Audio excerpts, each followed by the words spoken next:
Bismillahirrahmanirrahim.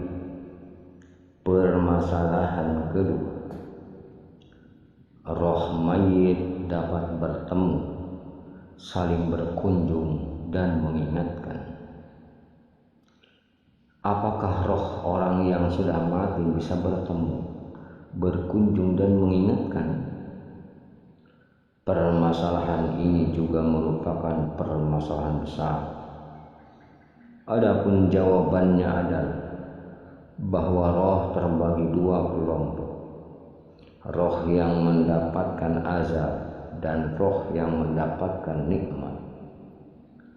Roh yang mendapatkan azab sudah disibukkan dengan azab yang ditimpakan kepada mereka.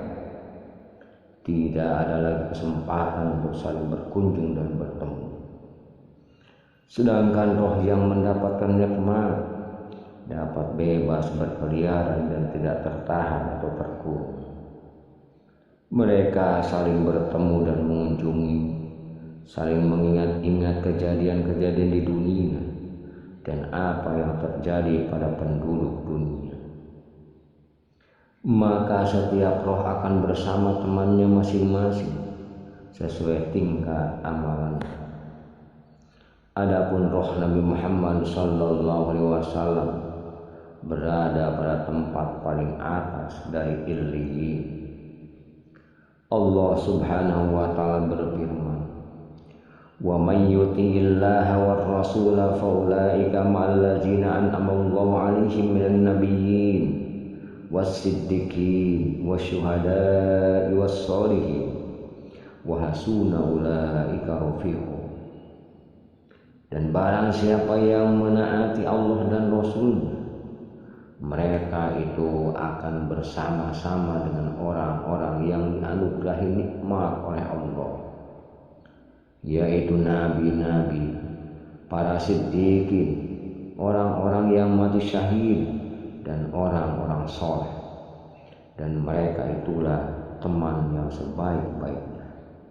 Al-Quran Surat An-Nisa surat keempat ayat 69. Kebersamaan tersebut akan tetap berlaku baik di alam dunia, alam barzakh, bahkan di akhirat. Sebab seseorang akan selalu bersama orang-orang yang dicintainya di tiga alam tersebut.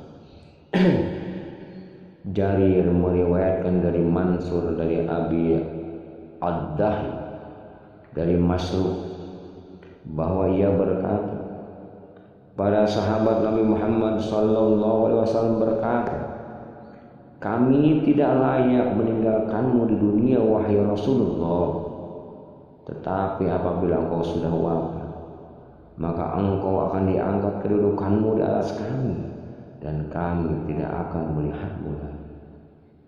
Maka Allah Subhanahu wa taala menurunkan ayat, "Wa may yuti'illaha war rasula fa ulaika ma'al ladzina an'ama Allahu 'alaihim minan nabiyyin was-siddiqin was-syuhada'i was-sholihin wa hasuna ulaika rafiqa." Dan barang siapa yang menaati Allah dan Rasul-Nya, mereka itu akan bersama-sama dengan orang-orang yang dianugerahi nikmat oleh Allah, yaitu nabi-nabi, para siddiqin, orang-orang yang mati syahid, dan orang-orang soleh. Dan mereka itulah teman yang sebaik-baiknya. Quran Surat An-Nisa surat keempat ayat 69. Asy-Sya'bi meriwayatkan bahwa suatu ketika seorang lelaki dari Ansor datang kepada Nabi Sallallahu Alaihi Wasallam dengan menangis. Maka Nabi Sallallahu Alaihi Wasallam bertanya, "Apa yang menjadikanmu menangis wahai fulan?" Maka ia menjawab, "Wahai Nabi Allah, demi Allah yang tidak ada Rabb selainnya, sungguh engkau lebih aku cintai daripada keluarga dan hartaku. Demi Allah yang tidak ada Rabb selain, sungguh engkau lebih aku cintai daripada diriku sendiri. Aku selalu mengingat-ingat engkau, saya sendiri dan keluarga, sampai aku menangis seperti ini." Lalu aku melihatmu sampai aku membayangkan kematianmu dan kematianku. Maka aku mengerti bahwa aku tidak akan berkumpul bersamamu kecuali hanya di dunia. Sedangkan engkau akan diangkat derajatmu bersama para nabi yang lain. Aku juga mengetahui, andaikan aku masuk jannah, maka aku akan berada pada tingkat di bawah tingkatanmu. Mendengar penuturannya, Rasulullah Shallallahu Alaihi Wasallam diam dan belum menjawab sepatah kata sampai Allah Subhanahu Wa Taala menurunkan firman-Nya. Wa may yuti'illaha war rasul fa ulaika ma'al ladzina an'ama Allahu 'alaihim minan nabiyyin was-siddiqin wasyuhada'i was-shalihin wa hasuna ulaika rafiqa. Zalikal fadlu minallah wa kafa billahi alima. Dan barang siapa yang menaati Allah dan Rasul-Nya, mereka itu akan bersama-sama dengan orang-orang yang dianugerahi nikmat oleh Allah, yaitu nabi-nabi, para siddiqin, orang-orang yang mati syahid, dan orang-orang saleh. Dan mereka itulah teman sebaik-baiknya. Yang demikian itu adalah karunia dari Allah, dan Allah cukup mengetahui. Quran surah An-Nisa surat keempat ayat 69 hingga 70. Dan Allah Subhanahu wa taala berfirman, ya ayyuhan nafsul mutmainnah irji'i ila rabbika radiyatan mardiyah fadkhuli fi ibadi wadkhuli jannati. Hei jiwa yang tenang, kembalilah kepada Rabbmu dengan hati yang puas dan diridhoinya, maka masuklah ke dalam jamaah hamba-hambaku dan masuklah ke dalam surgaku. Quran surah Al-Fajr surat yang ke-89 ayat 27 hingga 30. Yaitu masuklah semuanya ke dalam jannah dan hiduplah bersama mereka hamba-hambaku. Hal ini dikatakan kepada roh ketika ia mati. Abdullah bin Mas'ud berkata tentang kisah Isra Mi'raj. Ketika Nabi Sallallahu Alaihi Wasallam Isra, beliau bertemu dengan Nabi Ibrahim, Nabi Musa, dan Nabi Isa Alaihissalam. Mereka saling mengingatkan tentang hari kiamat. Mereka memulai dengan bertanya kepada Nabi Ibrahim tentang kiamat, tetapi ia tidak memiliki pengetahuan tentang itu. Kemudian mereka bertanya kepada Nabi Musa, tetapi ia juga tidak mengetahui tentang kiamat. Sampai mereka sepakat bertanya kepada Nabi Isa alaihissalam. Maka ia menjawab, Allah telah menjanjikan kedatangan hari kiamat kepadaku pada waktu yang ditentukan. Kemudian ia menyebutkan Dajjal, lalu berkata, Allah akan menurunkanku ke bumi dan aku akan membunuhnya. Kemudian manusia akan kembali ke negeri masing-masing. Tetapi mereka bertemu dengan Ya'juj dan Ma'juj yang turun dari tempat-tempat yang tinggi. Tidak ada air yang mereka lewati kecuali pasti mereka minum. Tidak ada sesuatu yang mereka lewati kecuali pasti mereka rusak. Kemudian manusia akan meminta tolong kepada aku, maka aku berdoa kepada Allah Subhanahu wa taala agar mematikan mereka.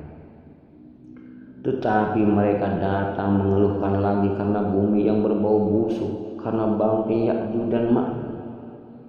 Maka mereka meminta tolong kepada aku. Lalu aku pun berdoa kepada Allah Subhanahu wa taala agar menurunkan hujan dari langit. Lalu hujan tersebut membawa bangkai-bangkai mereka ke lautan.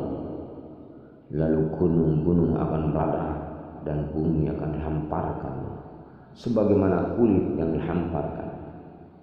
Janji Allah kepada aku bahwa jika keadaan seperti itu, maka kedatangan kiamat adalah seperti orang yang menunggu persalinan wanita yang telah hamil tua dengan cemas.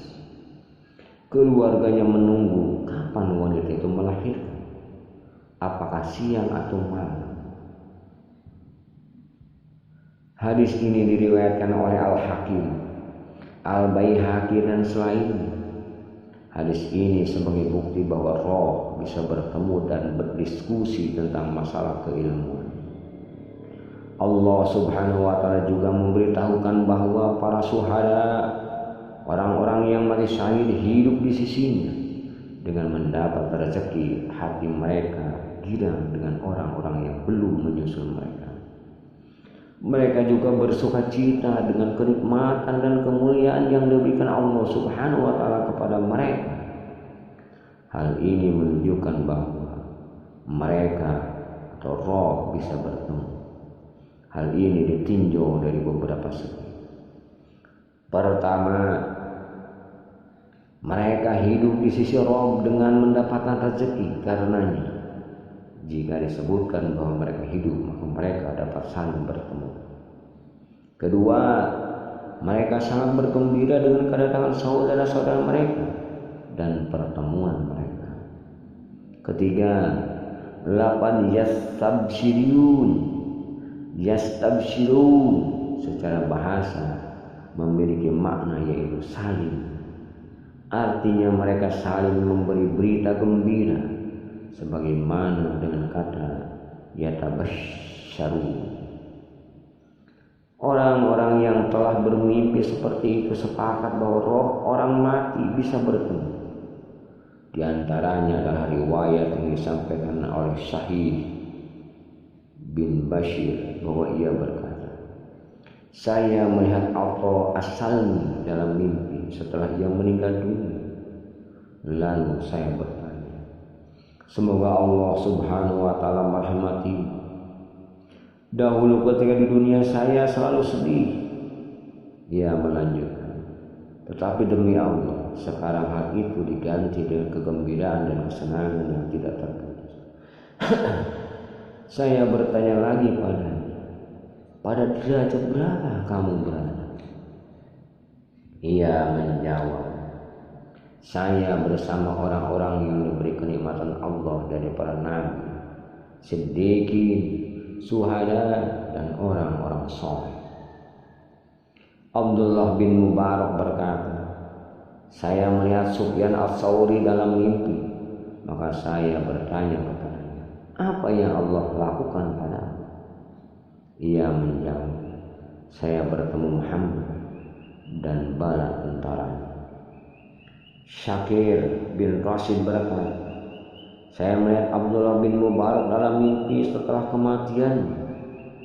Lalu saya bertanya, bukankah Anda sudah meninggal? Ia menjawab, benar. Saya bertanya lagi, apa yang Allah lakukan kepadamu? Ia menjawab, seluruh dosa-dosaku diampuni Allah. Saya bertanya lagi, bagaimana dengan Sufyan Ats-Tsauri? Ia menjawab, luar biasa. Dia bersama orang-orang yang diberi nikmat oleh Allah Subhanahu wa Ta'ala dari kalangan para nabi, siddiqin, orang-orang yang mati syahid, dan orang-orang saleh, dan mereka itulah sebaik-baik teman. Wallahu a'lam bishawab.